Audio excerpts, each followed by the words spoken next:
Hare Krishna. So we are reading from Srimad Bhagavatam, Canto 1, Chapter 9, verse 30. तदोपसंहृत्य गिरः सहस्रणी विमुक्तसङ्गं मन आदिपुरुषे कृष्णे लसत्पीतपटे चतुर्भुजे पुरस्थिते मीलितद्रव्य धारयत्. Translation and purport by His Divine Grace Abhay Charanarvind Bhaktivedanta Swami Srila Prabhupada. Srila Prabhupada ki Jai. Thereupon, that man who spoke on different subjects with thousands of meanings and who fought on thousands of battlefields and protected thousands of men stopped speaking and, being completely freed from all bondage, withdrew his mind from everything else and fixed his wide open eyes upon the original personality of Godhead, Sri Krishna, who stood before him, four handed, dressed in yellow garments that glittered and shined. Purport. In the momentous hour of leaving his material body, Bhishma Dev set the glorious example concerning the important function of the human form of life. The subject matter which attracts the dying man becomes the beginning of his next life. Therefore, if one is absorbed in thoughts of the Supreme Lord Sri Krishna, he is sure to go back to Godhead without any doubt. This is confirmed in the Bhagavad Gita 8.5 to 15. And whoever at the time of death quits his body, remembering me alone, at once attains my nature. Of this there is no doubt. 6, verse number 6. Whatever state of being one remembers when he quits his body, that state he will attain without fail. 7. Therefore, Arjuna, you should always think of me in the form of Krishna and at the same time carry out your prescribed duty of fighting. With your activities dedicated to me and your mind and intelligence fixed on me, you will attain me without doubt. 8. He who meditates on the Supreme Personality of Godhead, his mind constantly engaged in remembering me, undeviated from the path, he, O Partha Arjuna, is sure to reach me. 9. One should meditate upon the Supreme Person as the one who knows everything, as he who is the oldest, who is the controller, who is smaller than the smallest, who is the maintainer of everything, who is beyond all material conception, who is inconceivable, and who is always a person. He is luminous like the sun, and being transcendental, he is beyond this material nature. One who at the time of death fixes his life hair between the eyebrows and in full devotion engages himself in remembering the Supreme Lord will certainly attain to the Supreme Personality of Godhead. 11. Persons learned in the Vedas who utter Omkar and who are great sages in the renounced order enter into Brahman. Desiring such perfection, one practices celibacy. I shall now explain to you this process by which one may attain salvation.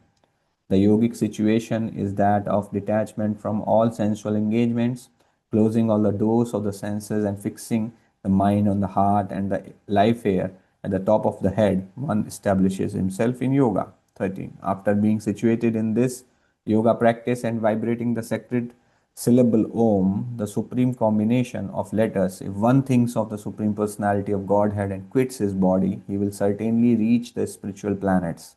14. For one who remembers me without deviation, I am easy to obtain, O son of Pritha, because of his constant engagement in devotional service. 15. After attaining me, the great souls who are yogis in devotion never return to this temporary world which is full of miseries because they have attained the highest perfection. Sri Bhishma Dev attained the perfection of quitting his body at will and was fortunate enough to have Lord Krishna, the object of his attention, personally present at the time of death. He therefore fixed his open eyes upon him.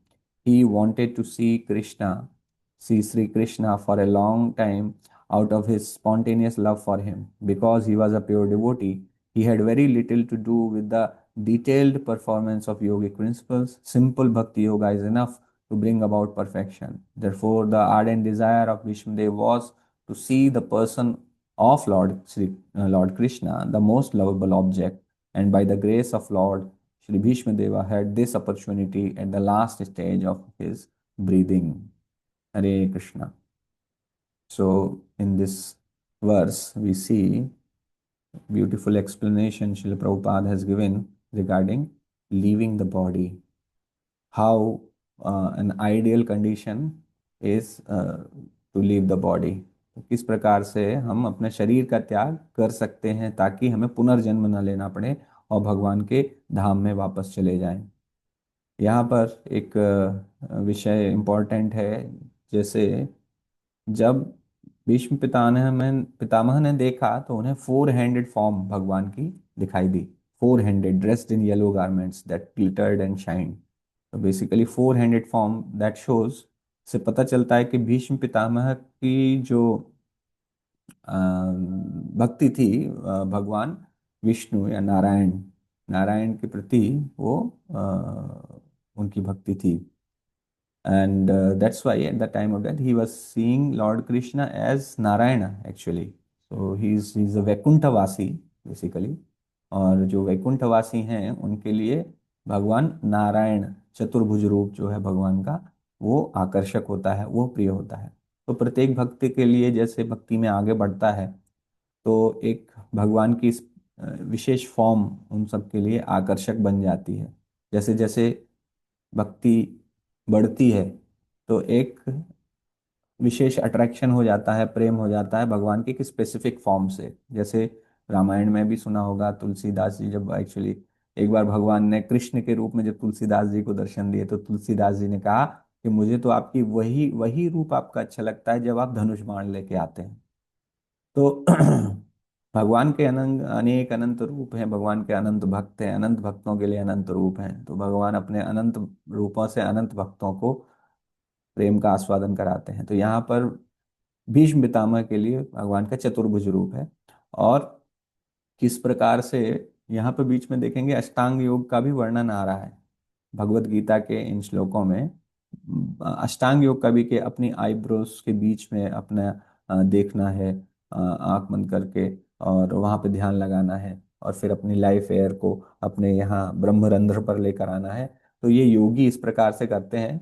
जो हमारी आत्मा है वो 5 वायु में तैरती रहती है, अपान वायु, उड़ान वायु, समान वायु, और मैं बोल रहा हूँ 5 वायु है एक्चुअली।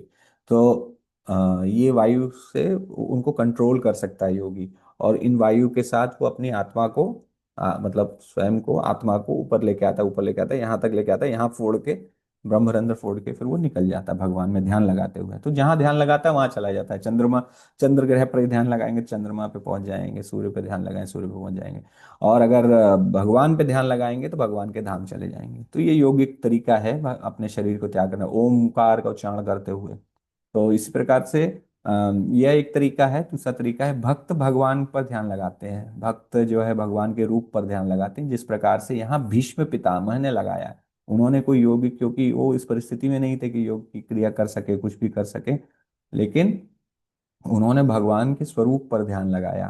तो भगवान के स्वरूप पर ध्यान लगाना भी इसलिए बहुत महत्वपूर्ण है। जब हम मंदिर जाते हैं तो किस प्रकार से भगवान के स्वरूप पर हमें ध्यान लगाना चाहिए, ये हमें सीखना चाहिए। तो हमारे आचार्य बताते हैं कि भगवान के स्वरूप पर ध्यान लगाने के लिए आपको भगवान के चरणों से प्रारंभ करना चाहिए। पहले चरणों को देखना चाहिए मंदिर में जाकर, और चरणों को देखते हुए फिर ऊपर की तरफ उठना चाहिए, और भगवान की धोती को देखना चाहिए, उनके पैरों को देखना चाहिए, उनकी कमर को देखना चाहिए। एक एक करके इस प्रकार से जाना है, तुरंत जाके आंखों में नहीं देखना है भगवान के। भगवान तो हम उनके आंखों में देखने के योग्य भी नहीं है। तो हमें क्या करना है, उनके चरणों से प्रारंभ करना है, फिर कमर से, फिर उनके चेस्ट पर, और फिर उनकी बाजुओं को देखते हुए फिर भगवान के फेस पे एक एक करके ऊपर चढ़ते जाना है।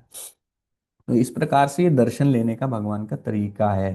तो हम कैसे पहुंचते हैं भगवान के नेत्रों तक, उनके चरणों से प्रारंभ करके। तो इसीलिए जो चरण जो है एक दास का स्थान होता है, एक सेवक का स्थान होता है। तो इसलिए एक सेवक कहाँ ध्यान लगाता है, चरणों पे ध्यान लगाता है। तो दास से भाव से प्रारंभ होता है। तो पहले सभी जितने भी रस हैं, 5 जो रस हैं, मुख्य रस हैं, दास्य रस, शांत रस, दास्य रस, साख्य रस, और वात्सल्य रस और माधुर्य रस। तो इन रसों में जो सबसे जो अंडरलाइंग रस है, जो सारे रसों में, इवन माधुर्य रस में भी अंडरलाइंग रस है दास्य रस, इवन वात्सल्य रस में भी अंडरलाइंग रस है दास्य रस। तो ये सब रसों में अंडरलाइंग है कि हम सभी दास भाव में भगवान को पहले देखते हैं, और धीरे धीरे जैसे जैसे बढ़ते हैं वैसे वैसे जो एक प्रोमिनेंट भाव है वो भी आता जाता भगवान के प्रति। तो जैसे अभी बहुत सारे लोग सेंटिमेंटल होके भी करते हैं, कुछ लोग भगवान को बाल गोपाल, अभी बहुत सारे यूट्यूब में वीडियो आ रहे हैं, लोग जो है भगवान को क्या टीवी दिखा रहे हैं, है ना, और भगवान को कहीं अपने साथ कहीं मूवी देखने जा रहे हैं तो मूवी देखने ले जा रहे हैं। तो these things are not, I mean these are all concocted ideas how they are doing. ये तो अलग है, क्योंकि आचार्य हमें किस प्रकार से भगवान की सेवा करनी है वो भी हमें आचार्य सिखाएंगे। अब इसका मतलब ये नहीं कि हम कोई फालतू का काम हम जो है सेंस ग्रेटिफिकेशन के लिए जा रहे हैं, उसमें भगवान को हम दिखा रहे हैं सेंस ग्रेटिफिकेशन। भगवान को आवश्यकता नहीं, भगवान को सेंस ग्रेटिफिकेशन की आवश्यकता नहीं है। भगवान इंद्रिय तृप्ति, आपके तरीके से भगवान इंद्रिय तृप्ति नहीं करेंगे। भगवान तो इंद्रिय तृप्ति ही करते हैं, लेकिन भगवान आपके तरीके से नहीं करते हैं, आप जिस तरीके से करते हैं। तो we have to see up from the perspective of acharyas how we have to serve Lord।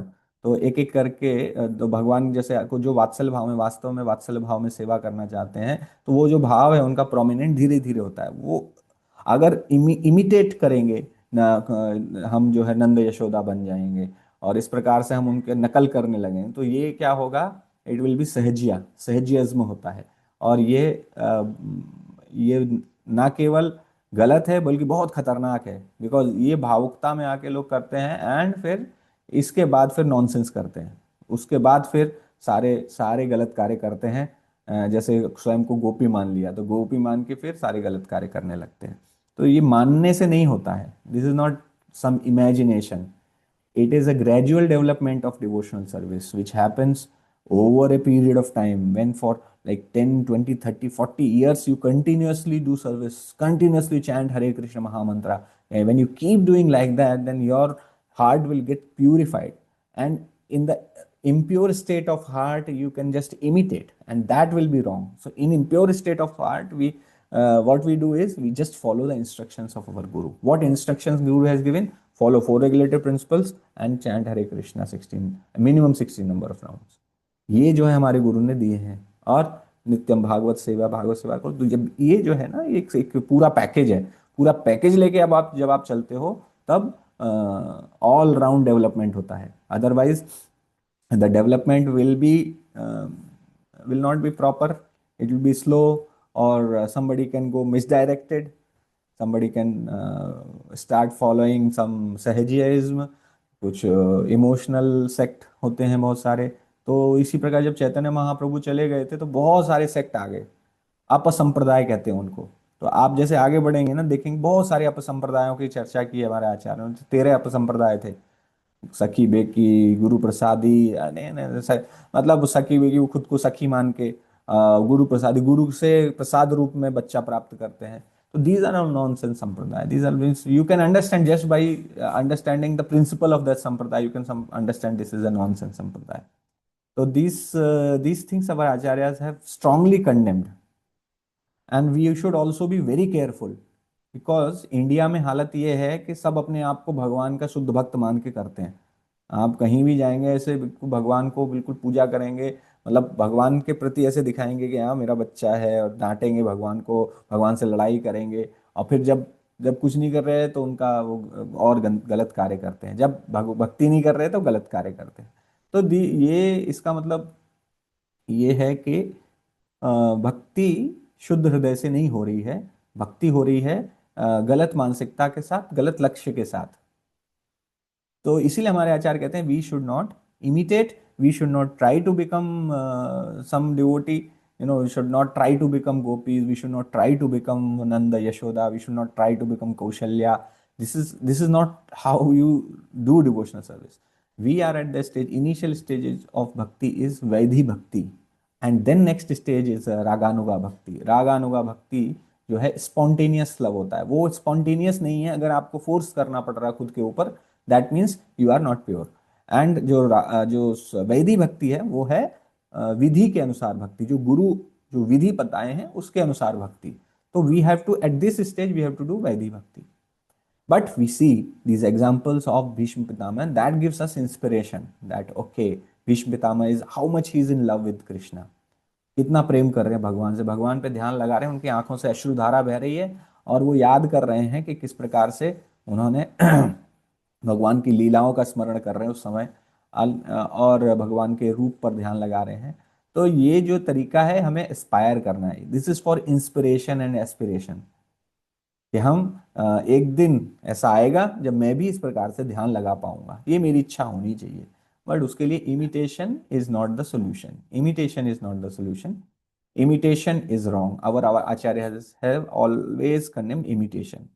So from this verse we can understand ये भीष्म पितामह की क्या स्थिति है, and what is our aspiration, हमें भी क्या करना है। ठीक है, so we'll start from 1.9.31 from tomorrow. हरे कृष्णा। ग्रंथराज श्रीमद् भागवतम की जय। शिल प्रभुपाद की जय।